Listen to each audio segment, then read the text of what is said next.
In 9.1, we're looking at scatter diagrams and linear correlation. So a scatter diagram is a graph in which data pairs, x and y, are plotted as individual points on a grid with horizontal axis x and vertical axis y. Your explanatory variable is going to be your x. Your response variable is going to be your y. So in example 1, we have phosphorus is a chemical used in many household and industrial cleaning compounds. Unfortunately, phosphorus tends to find its way into surface water where it can kill fish, plants, and other wetland creatures. Phosphorus reduction programs are required by law and are monitored by the Environmental Protection Agency. A random sample of 8 sites in California wetlands study gave the following information about phosphorus reduction and drainage water. In this study, X is a random variable that represents phosphorus concentration at the inlet of the passive biotreatment facility, and Y is the random variable that represents the total phosphorus concentration at the outlet of the passive biotreatment facility. Make a scatter diagram for these data.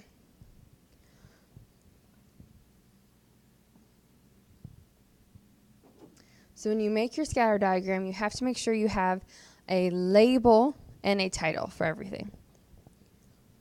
So we're looking at phosphorus reduction.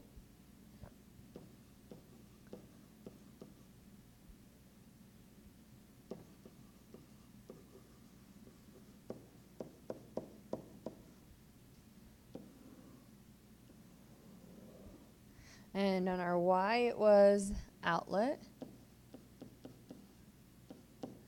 And our X was the inlet.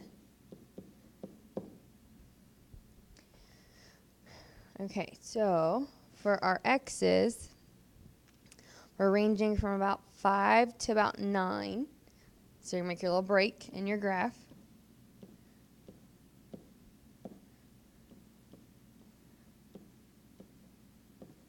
For our Y's, we're ranging from about 3 to 8. Again, make your break.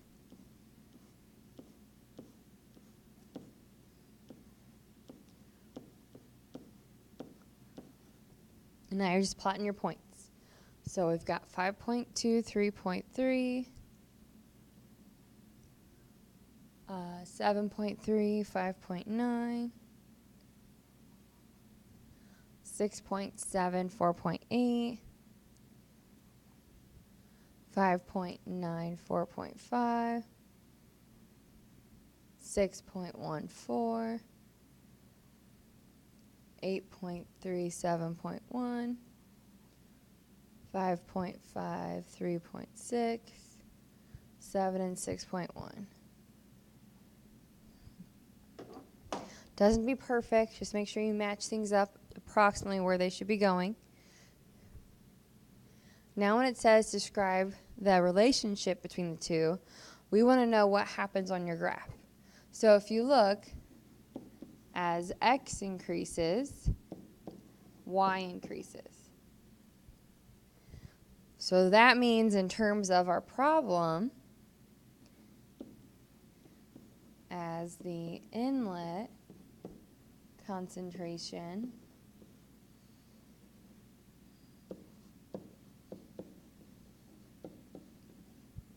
increases,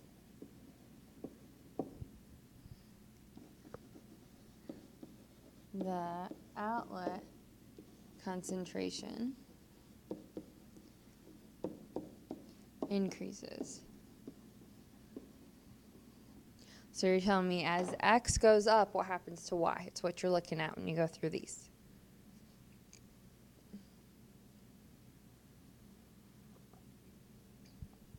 So you're going to do the same thing for this next one. So we have a large industrial plant has 7 divisions that do the same type of work. A safety inspector visits each division of 20 workers quarterly. The number X of work hours devoted to safety training and the number of Y of work hours lost due to industry-related accidents are recorded for each separate division. You're going to make a scatter plot and you're going to comment on the relationship, just like we did in example 1. So I want you to pause the video and go through and graph these and comment on the relationship.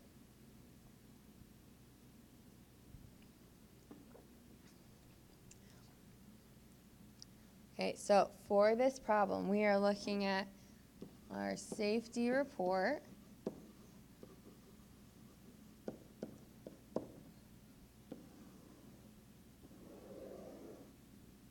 And they told us our Y is the hours lost due to accidents.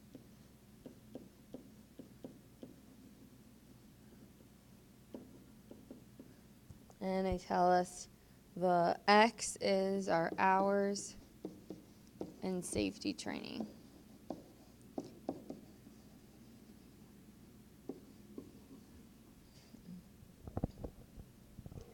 So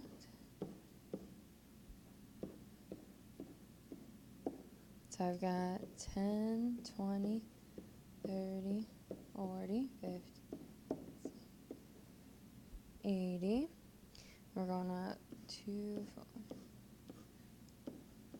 20, 40, 60, 80. Now again, you don't have to increase the same way I'm increasing, but we probably have something very similar in our increasing. Our point should still be about the same spots.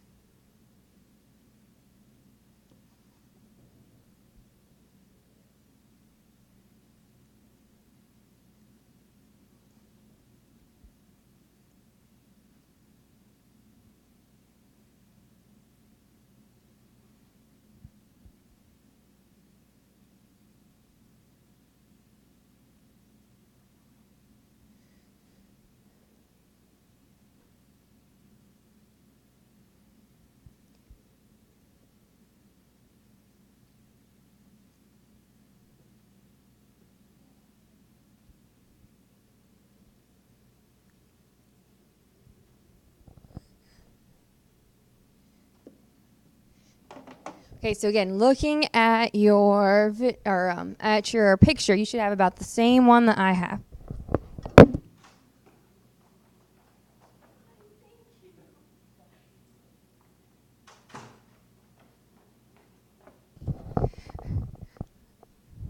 So then we want to comment on the relationship between our X and our Y.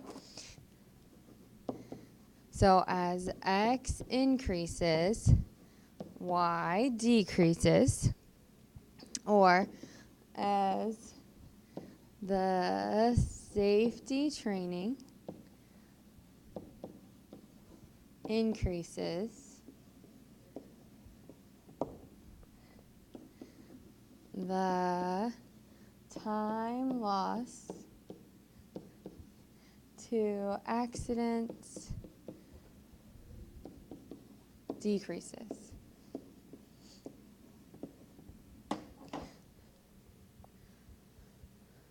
So you should have something along those lines in your sentence then. Now we're going to be looking at what we call linear correlation. So what you were describing on your pictures was that linear correlation. So if it's going up from left to right, that's a positive linear correlation. If it's going down, it's negative. If it's all over the place, it has no correlation. So the best linear correlation is going to be the best straight line that you can get. So the closer it looks to a line, the better the correlation to it. The more it looks scattered, the worse the correlation. So for which one has no linear correlation, that'd be our C. Perfect would be A, because it's your straight line. And then B then can be reasonably fitted to a straight line. So in general, it's going down.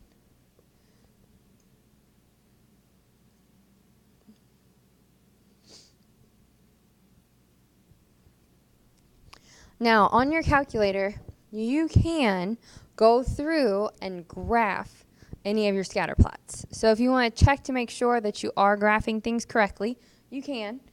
You can put your data into L1, L2. You want to choose the first type of graph under your stat plot, and then you're going to go to zoom and then zoom stat to graph the points. Now I will remind you, if you have anything in your y equals, so anything, any equations, anything that's set up, then you can't use it, because you need to make sure your y equals is cleared out first. So before you do anything with typing your L1, L2 in, go to y equals, clear out anything that's in y equals. because if it's in there, it's going to mess up your graph and you're not going to see your graph correctly. So always clear that out first, then put your numbers in. You don't have to do this to check your scatter plot. This is a way for you to, if you want to. We're going to go through with another problem, and I will show you exactly what you need to do because we're going to use it more when we talk about our sample correlation coefficient. So just in general, this is how you could go through and check your graph on your calculator. I will show you later how to use it. Okay. So our sample correlation coefficient, R. The sample correlation coefficient is a numerical measurement that assesses the strength of a linear relationship between two variables x and y. R is unitless, and it's measured between -1 and 1. So if R is positive, it means x increases, y increases. If R is negative, it means as x increases, y decreases. R is the same whether the ordered pairs are x, y, or y, x, and R does not change if either the variables are in different units. So it's just seeing how much of a straight line that you get when you look at things. So if you look at your chart, R equals 0 if it's all over the place. It's 1 or -1 if it's perfectly on a straight line. And then if it's between 0 and 1, we're going up. And if it's between -1 and 0, we're going down. So it's not going to be exactly on the line, but it's going to be a good direction of going up or down. So it's going to be very close to the line, but not exactly on the line. Okay, now on your calculator, we need to do this once. Once you have done this, you do not have to do it again. That's why on your paper there I said this only needs to be done once.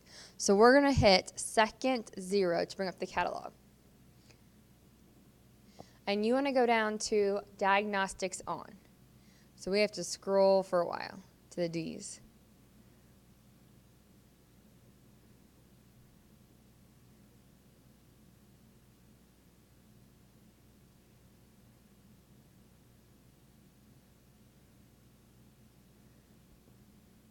So I have diagnostics on, not diagnostics off, but on.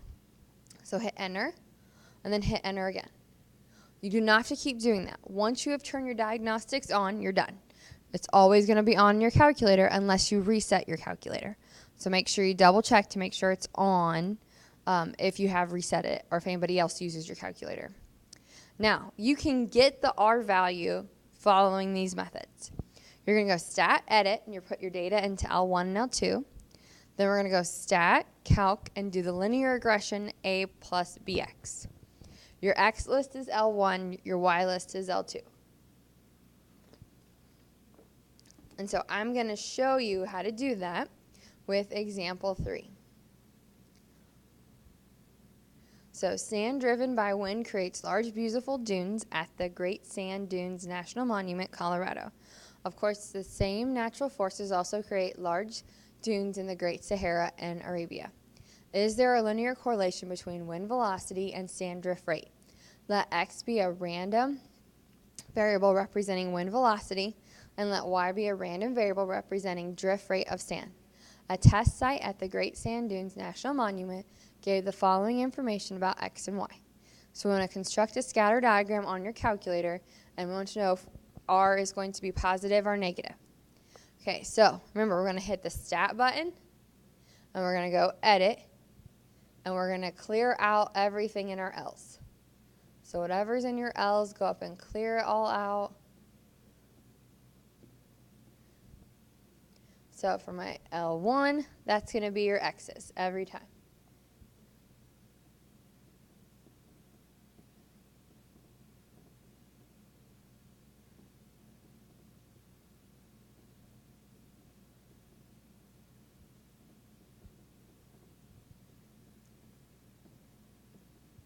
And double check your numbers too.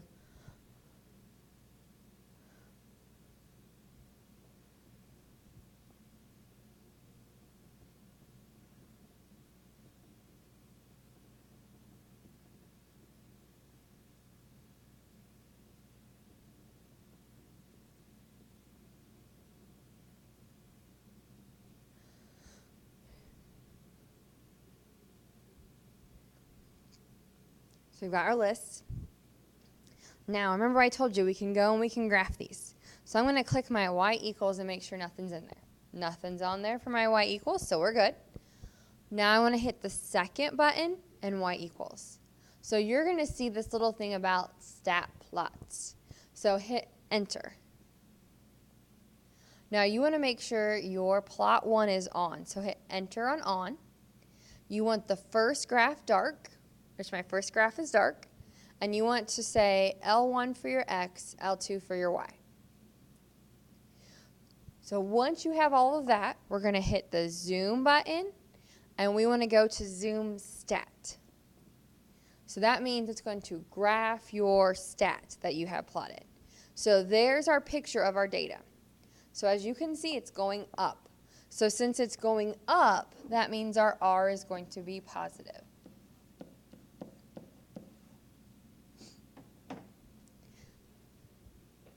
Now, if I want to compute R, we're going to hit the stat button, and we're going to go over to calculate.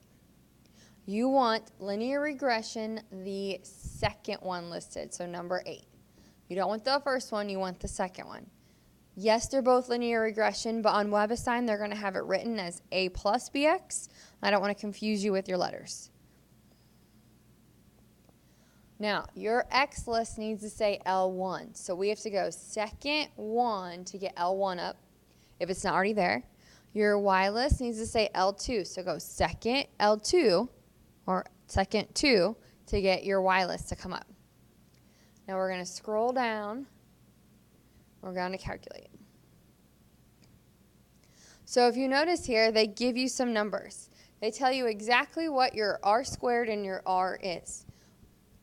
We don't need R squared right now. R squared is going to be 9.2, but we do need R. So my R is 0.949. That's positive, and it's very close to 1. So that tells us then we have a strong positive correlation.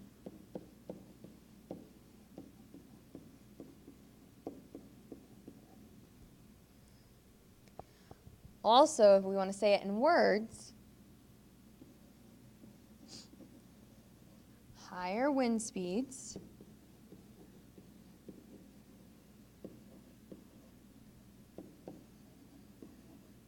tend to mean greater drift rates.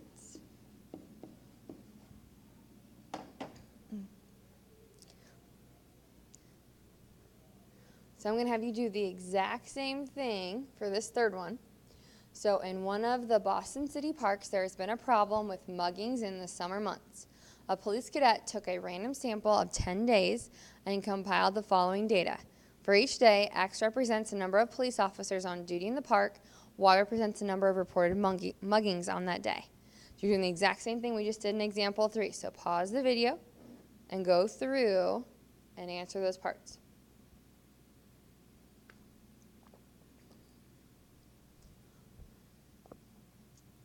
So you went stat, edit, you cleared out everything.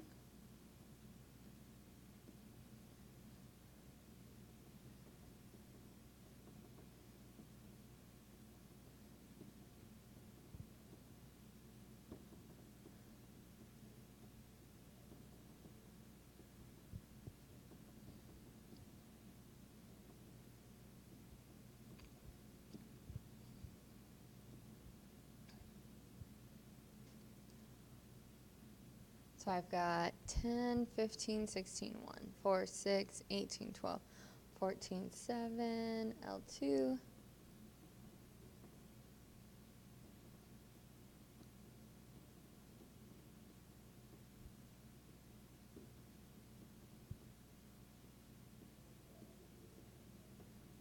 And then I got 5, 2, 1, 7, 8, 1, 5, 3, 6. Okay, so we put our numbers in. We went to our second y equals. Notice your stat plot's still on. So if you want to check everything out again, as long as it stays on, it doesn't change unless you change it. Here's all my parts. So if I go to zoom, 9 for Zoom stat. There's my picture. We're going down, so that means it's going to be negative.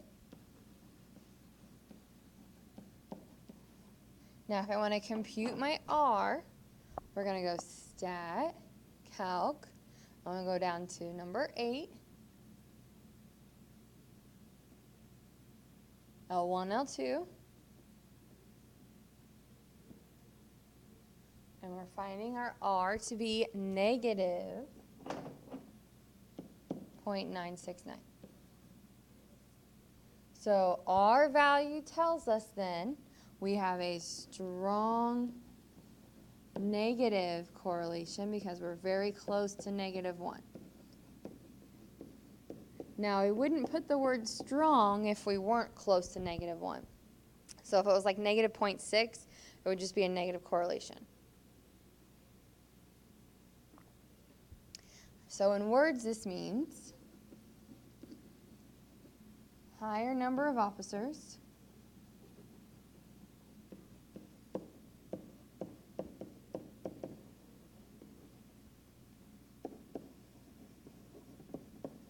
tend to mean less muggings.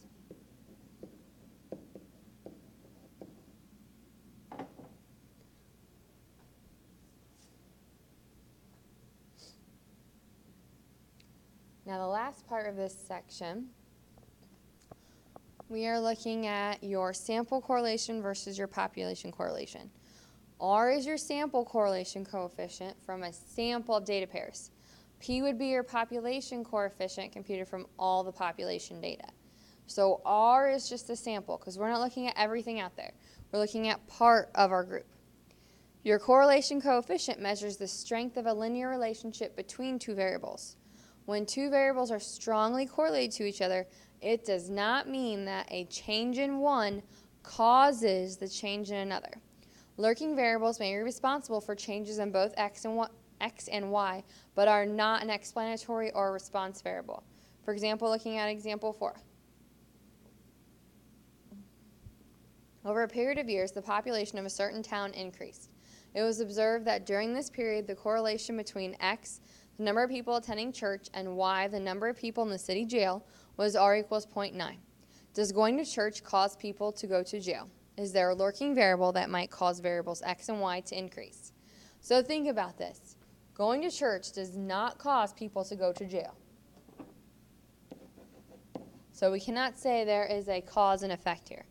Your lurking variable is what's causing them both to increase. So they are telling you that very first sentence, the population has increased, so that's your lurking variable.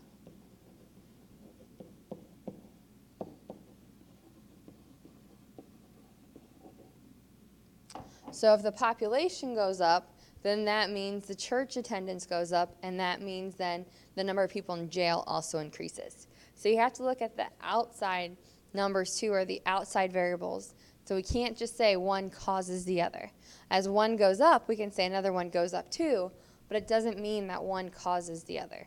You could have an underlying factor that's making them both increase or both decrease, however you look at it.